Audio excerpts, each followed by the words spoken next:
পিসি দত্ত এবং এনসি দত্ত এরা দুই ভাই। এদের বাড়ি হচ্ছে শিলং। গুরুপদে নিবেদিত ভক্তি আপ্লুত প্রাণ দুই ভাইয়ের। বড় ভাই পিসি দত্ত মেঘালয় রাজ্যের তুরার ডেপুটি কমিশনার এবং ছোট ভাই এনসি দত্ত কলকাতা শিয়ালদা কোর্টের বিচারক। একবার কলকাতায় অবস্থানকালীন শিবানন্দ বাবা বিচারক এনসি দত্তের বাড়িতে সত্যনারায়ণ পূজা করেন। পূজা শেষ করে গুরুদেব এনসি দত্তের ড্রয়িং রুমে বসে বিশ্রাম করছিলেন। ড্রয়িং রুমে অনেক নিমন্ত্রিত অভ্যাগত অতিথিবৃন্দ এবং ভক্তবৃন্দ গুরুদেবকে বেষ্টন করে তার মুখ থেকে মূল্যবান বাণী শোনার জন্য সবাই উন্মুখ হয়ে বসেছিলেন। গুরুদেব তখন উপস্থিত ভক্তবৃন্দকে বললেন, আর তোমাদের একটা অদ্ভুত অথচ বাস্তব গল্প শোনাবো, তোমরা মনোযোগ দিয়ে শুনবে। একথা বলে উপস্থিত ভক্তবৃন্দের ভিতর থেকে মানিক দত্ত নামে এক ভক্তকে ইঙ্গিত করে তাকে তার বাস্তব উপলব্ধির কথা বলতে বললেন। মানিক দত্ত তখন তার বাস্তব উপলব্ধির কথাগুলো বলতে শুরু করে। সে গুরুদেবের সঙ্গে সাক্ষাতের পূর্বে পুরোপুরি নাস্তিক ছিল। ধর্ম বা ভগবান বলে কিছু আছে একথা শুনলেই তার রাগ হতো।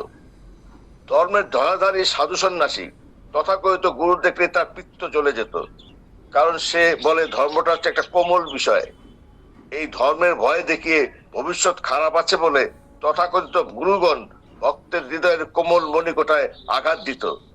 আর ভক্ত সে ভয়েই হোক বা শ্রদ্ধাতেই হোক সাধু বা গুরুর মন গড়া দাবি যেন তেন প্রকারে তা মেটাতে সচেষ্ট হতো। একে তো দিন দেখাতে ছাড়া আর কিছু বলা যায় না। কিন্তু সব গুরুই যে এক নয় তা গুরুদেব স্বামী শিবানন্দের সান্নিধ্যে এসেই সে বুঝতে পারে। তার উদ্ধত মস্তক এক লহমায় গুরুপদে অবনত হয়। সে আর সে নেই। গুরুর নিকট দীক্ষা নিয়ে গুরু আদর্শে অনুপ্রাণিত হয়ে জপ তপ এবং নিষ্কাম কর্মের মাধ্যমে তার মধ্যে তাকে সে এক নতুন মানুষ খুঁজে পেয়েছে। এবার তার জীবনের অতীত ইতিহাস যা রোমাঞ্চকর এবং শিক্ষণীয় তা শোনা যাক। মানিক দত্ত বলে যে সে তখন একজন পরিণত যুবক। তার এলাকায় সে তখন নেতৃস্থানীয় একজন মস্তান। নিজের স্বার্থ সিদ্ধির জন্য সে তখন অসামাজিক কাজের সঙ্গে লিপ্ত ছিল। কেউ কোনো প্রতিবাদ করলে সে তার পেয়ী শক্তি দিয়ে তার দমিয়ে দিত। পাড়ার লোকেরা তার আচরণে বীতশ্রদ্ধ। চোখের সামনে তার অন্যায় আচরণকে তারা অনেকদিন সহ্য করেছে, তাদের পিঠ দেয়ালে ঠেকে গিয়েছে। তাই পাড়ার সব লোক একজোট হয়ে তার বিরুদ্ধে অন্যায় আচরণের জন্য আদালতে মামলা করে দেয়। পুলিশ তাকে গ্রেপ্তার করে। নির্দিষ্ট দিনে আদালতে মামলা উঠলে তার বিরুদ্ধে সবাই সাক্ষ্য প্রদান করে, কিন্তু সে বারবার বলতে থাকে যে তাকে মিথ্যা মামলায় ফাঁসানো হয়েছে, সে কোনো দোষ করেনি, কিন্তু তার সপক্ষে সাক্ষ্য দেওয়ার মতো কেউ ছিল না। বিচারক এনসি দত্ত লোকটিকে দোষী সাব্যস্ত করে তাকে 6 মাসের কারাদণ্ড দিলেন। তবুও সে বারবার কাতর ভাবে বিচারকের নিকট অনুরোধ করে যে সে দোষী নয়, তাকে পরিকল্পনা করে ফাঁসানো হয়েছে। কিন্তু বিচারক তার কথায় কর্ণপাত না করে সাজা বহাল রাখেন। লোকটি তখন ক্রোধে বিচারকের দিকে জুতো ছুঁড়ে মারে। বিচারক তখন আদালত অবমাননার দায়ে তাকে আরো 6 মাসের কারাদণ্ড দিলেন। দুটো শাস্তি মিলে তার 1 বছরের কারাবাস হয়। লোকটি তখন বলে আদালত অবমাননার শাস্তি নিতে তার কোনো আপত্তি নেই, সেই শাস্তি সে মাথায় পেতে নিতে দ্বিধা করবে না, কিন্তু আগের শাস্তির জন্য সে দায়ী নয়, কারণ সেটি সে করেনি। এরপর লোকটি কারাবাস শুরু হলো। এর আগে কোনোদিনই সে কারাদণ্ড ভোগ করেনি। কোনো অন্যায় না করেও তার শাস্তি ভোগ করতে হচ্ছে, এই ভাবনা সে অত্যন্ত রাগান্বিত হয়। তার মতে তাকে অন্যায় শাস্তি ভোগ করতে হচ্ছে, এই অন্যায়ের প্রতিশোধ তাকে নিতেই হবে। জেলে থাকাকালীন সে প্রতিজ্ঞা করে যে জেল থেকে ছাড়া পাওয়ার পর প্রথমেই সে বিচারককে এই পৃথিবী থেকে সরিয়ে দেবে এবং পরবর্তীতে তার প্রতিবেশী যারা তার বিরুদ্ধে মামলা করেছে তাদেরকে সে দেখে নেবে। কারাবাসের 1 বছর মেয়াদ পূর্ণ হওয়ার পর সে জেল থেকে ছাড়া পায়। ছাড়া পাওয়ার পর সে অন্য বিচারক এনসি দত্তকে খুঁজতে থাকে। অনেক অনুসন্ধানের পর সে বিচারকের গতিবিধির খোঁজ পায়। এবারে বিচারককে হত্যা করবার জন্য সে তককে তককে থাকে। বিচারক যেখানেই যান সেও তাকে অনুসরণ করে। বিচারক এনসি দত্তকে নাগালের মধ্যে পেয়ে সে তাকে হত্যা করতে উদ্যত হলে লোকটি দেখে একটা সম্মুখান্তে মূর্তি তাকে ঘিরে রয়েছে। এভাবে যতবার সে তাকে হত্যা করতে উদ্যত হয়েছে ততবারই ওই মূর্তি তাকে ঘিরে থাকায় তার উদ্দেশ্য ব্যর্থ হয়। প্রচন্ড রাগে ক্ষোভে সে একদিন বিচারক এনসি দত্তের বাড়িতে গিয়ে উপস্থিত হয়। এনসি দত্তের বাড়িতে গিয়ে তাকে ডাকা মাত্র তিনি অর্থাৎ বিচারক নিজেই দরজা খুলে দেন। তিনি লোকটিকে সাদরে ঘরের ভিতরে নিয়ে উপবেশন করালেন এবং যথাসম্ভব আপ্যায়ন করে অতিথি সেবা দিলেন। এনসি দত্তের ওই ড্রয়িং রুমের দেয়ালে বিভিন্ন দেবদেবীর ছবির সঙ্গে স্বামী শিবানন্দের ছবিও ছিল। ঘরের চারদিকে অবলোকন করে হঠাৎ গুরুদেবের ছবির উপর তার দৃষ্টি থমকে দাঁড়ায়। তখন লোকটি এনসি দত্তকে বলে, আপনি আমাকে সাজা দেওয়ায় প্রতিশোধ ক্রিয়ার নিমিত্তে আপনাকে আমি বিভিন্ন জায়গায় হত্যা করতে উদ্যত হলে ছবির ওই সম্মুখান্তি পুরুষটি আপনাকে ঘিরে থাকায় আমি আপনাকে মারতে পারিনি। ছবির ওই পুরুষটি কে? ভক্তি বিনম্র চিত্তে বিচারক এনসি দত্ত উত্তর জানেন, তাই নাকি?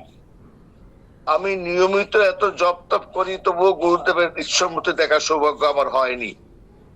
আর তুমি কিছু না করে ঈশ্বরের স্বরূপ প্রত্যক্ষ করেছো। তুমি অত্যন্ত ভাগ্যবান। ছবিতে তুমি যাকে দেখছো উনি আর কেউ নন, উনি আমার গুরুদেব।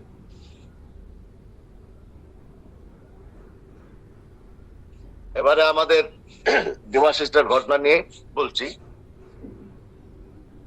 বরাবর্ষা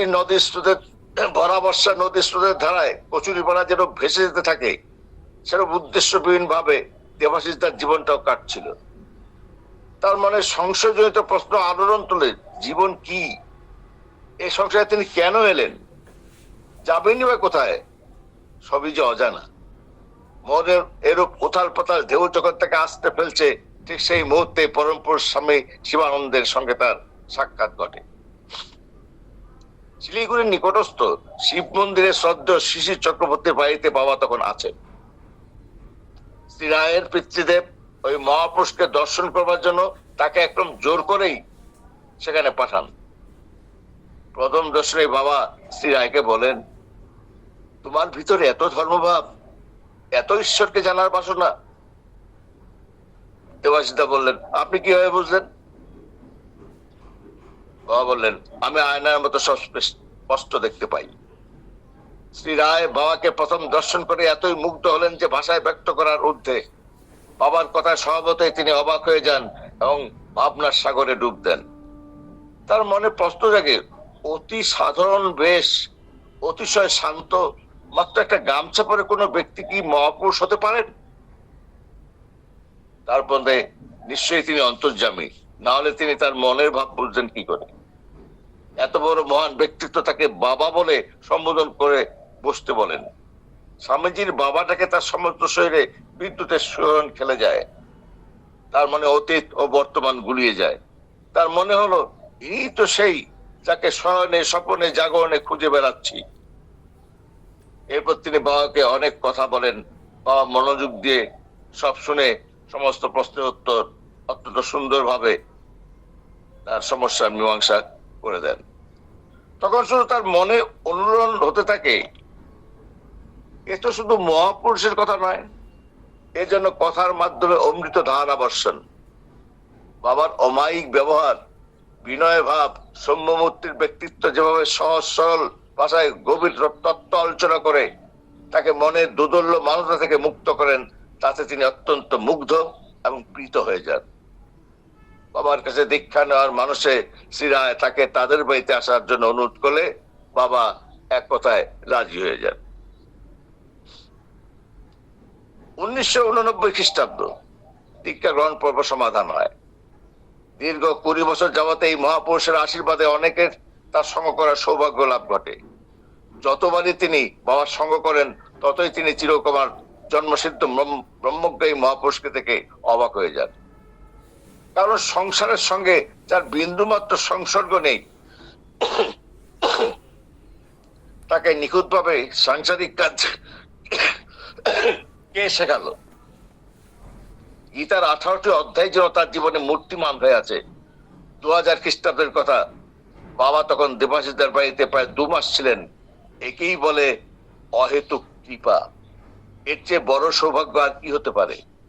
ভক্তদের ঔষধ করবার জন্য বাবা কাঁচা বেল থেকে সুট তৈরি করবেন। অনেক ভক্ত তখন বাবার সঙ্গে ছিলেন, তাদের প্রত্যেককে বাবা কাজে লাগালেন। ভক্তগণ অত্যন্ত উৎসাহের সঙ্গে কাজে লেগে যান। তিনি নিজে দাঁড়িয়ে থেকে প্রত্যেককে দিয়ে এত সুন্দরভাবে পরিষ্কার পরিচ্ছন্ন করে সুট তৈরি করালেন, যা প্রত্যক্ষ না করলে বিশ্বাস করা যায় না। 4 থেকে 5 দিন যতক্ষণ রোগ থাকতো না শুকানো পর্যন্ত বাবা অসাধারণ নিষ্ঠা সহকারে নিজে ঠায় দাঁড়িয়ে থাকতেন। বাবা ভক্তদেরকে গীতার দ্বাদশ অধ্যায় সবসময় পড়তে বলেন। ভক্তি যুগের প্রতিটা শ্লোক এর নির্যাস তার মধ্যে আমরা স্পষ্ট অনুভব করতে পারি। স্বয়ং নারায়ণ বলেই তিনি ভক্তদের মুক্তির নিমিত্তে এত সুন্দর নারায়ণ বন্দনা সৃষ্টি করেছেন। একদিন কথা প্রসঙ্গে দেবাশিস দা বাবাকে বলেন, বাবা, আমি আগে নিজেকে বড় পাপী বলে ভাবতাম, মনে হতো আমার দ্বারা কোনো মহৎ কাজই হবে না। কিন্তু আমি এখন মনে মনে ভাবি, আমি নিজে এবং আপনার আশ্রিত সকল ভক্ত শুধু ভাগ্যবানই নন, বিশেষ পুণ্যাত্মাও বটে। না হলে এমন মহাপুরুষের চরণে আমরা আশ্রয় পেলাম কি করে? কথাগুলো শুনে বাবা শুধু মধুর হাসি হাসলেন। তার কথা বলে আলোচনা করে মহিমা কীর্তন করে এত আনন্দ হয় যে তা বলে শেষ করা যায় না। চিকিৎসক হিসেবে বাবা ধন্বন্তরী। দেবাশিস দার বড় মেয়ে শ্বশুর বাড়ি হচ্ছে আগরতলায়। হঠাৎ মেয়ের এমন জ্বর হয় যে কোনো ওষুধেই কাজ করছে না। ডাক্তার ম্যালেরিয়া সহ রক্তে বিভিন্ন পরীক্ষা করেন এবং অ্যান্টিবায়োটিক ওষুধ দিতে থাকেন, কিন্তু কোনো ওষুধেই কোনো কাজ হয় না। 10 দিন পার হয়ে যায় এবং মেয়ে শয্যাশায়ী হয়ে পড়ে। অগত্যা তিনি যথারীতি বিপত্তারণ মধুসূদন বাবার শরণাপন্ন হন। বাবা তখন বেনারস, তার আর মেয়ে হলো আগরতলায়। শ্রী রায় টেলিফোনে বাবাকে সব জানান। সবকিছু শুনে কিছুক্ষণ চুপচাপ থাকার পর বাবা বিন্দু মাত্র সময় নষ্ট না করে তখন থেকেই ম্যালেরিয়ার একটা ওষুধের নাম বলে দিলেন। বলে দিনে একটা করে বলি 3 বার খাওয়ানোর নির্দেশ দেন। কোনো পরীক্ষা ছাড়াই ওই দিন থেকে ওষুধ শুরু হয় এবং 5 দিনের মধ্যে জ্বর সেরে যায়, মেয়ে সম্পূর্ণ সুস্থ হয়। এভাবেই বাবা দেবাশিস তার মেয়েকে মৃত্যুর মুখ থেকে ফিরিয়ে আনেন। বাবার কৃপার পরম ভক্ত দেবাশিস দা যে কত বিপদ থেকে উদ্ধার পেয়েছেন তা বলার নয়। আরেকবার ওই বড় মেয়ে শিলিগুড়িতে থাকাকালীন ইউরিন ইনফেকশন হয়। ডাক্তার একের পর এক ওষুধ দিয়ে যাচ্ছেন, কিন্তু রোগের অবস্থায় কোনো পরিবর্তন নেই, কোনোভাবেই জ্বর কমছে না। বাবার টেলিফোনে সব শুনে ওষুধ বলে দিলেন। সেই ওষুধে 3 দিনের মধ্যে মেয়ে সম্পূর্ণ সুস্থ হয়ে গেল। বড় মেয়ের জামাই আগরতলায় প্রদীপ শাহ হঠাৎ কোমরের ব্যথায় কষ্ট পাচ্ছিল। বিভিন্ন পরীক্ষার পর দেখা গেল তার একটা কিডনিতে 2টো প্রমাণ সাইজের পাথর রয়েছে। তখন ডাক্তাররা যত তাড়াতাড়ি সম্ভব অপারেশন করার পরামর্শ দিলেন। কিন্তু বিপদ ভাজন মধুসূদন শিবানন্দ বাবা কাশিতে বসে সব শুনে প্রদীপকে সব রিপোর্ট নিয়ে বেনারসে যাওয়ার উপদেশ দেন। প্রদীপ কাল বিলম্ব না করে কাগজপত্র নিয়ে বেনারসে গেলে সব কাগজপত্র ফেলে বাবা নিজেই ওষুধ দেন এবং বলেন, এই ওষুধে যদি পাথর বের না হয় তাহলে তিনি চিকিৎসা করাই ছেড়ে দেবেন। ওষুধ খাওয়া শুরু হয় এবং নির্দেশ মতো ওষুধ খাওয়া শেষ হলে আল্ট্রাসোনোগ্রাফি করে দেখা যায় কিডনিতে পাথরের কোনো চিহ্ন মাত্র নেই। এবারে রায়দার নিজের গলার স্বর হঠাৎ বসে যায়। ডাক্তার দেখে 2 মাস যাবৎ ওষুধ খাওয়া সত্ত্বেও কিছুতেই গলার স্বরের স্বাভাবিকতা ফিরছে না। অনেকেই তাকে দক্ষিণ ভারতে গিয়ে চিকিৎসা করানোর পরামর্শ দেন। প্রয়োজনে বাবাও তার সঙ্গে যাবেন বলে আশ্বস্ত করেন। প্রয়োজনে তারাও তার সঙ্গে যাবেন বলে আশ্বস্ত করেন। কিন্তু খেপার পরশ পাথর খুঁজে পাওয়ার মতো দেবাশিসদাও যে পরশ পাথর খুঁজে পেয়েছেন। তার কাছে দক্ষিণ ভারত, পশ্চিম ভারত, উত্তর ভারত সবই যে বেনারস। অন্তর্যামী বাবা বেনারসে বসেই সব বুঝতে পান।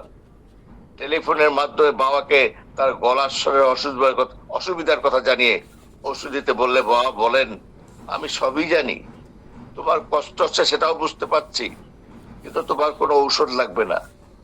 টেলিফোনের মাধ্যমে বাবা স্ত্রী রায়কে একটা প্রাণায়াম করার কথা বুঝিয়ে দেন। আশ্চর্যের ব্যাপার, মাত্র 7 দিন ওই প্রাণায়াম করাতেই তার গলার স্বর আগের মতো স্বাভাবিক হয়ে যায়। প্রণাম সবাইকে।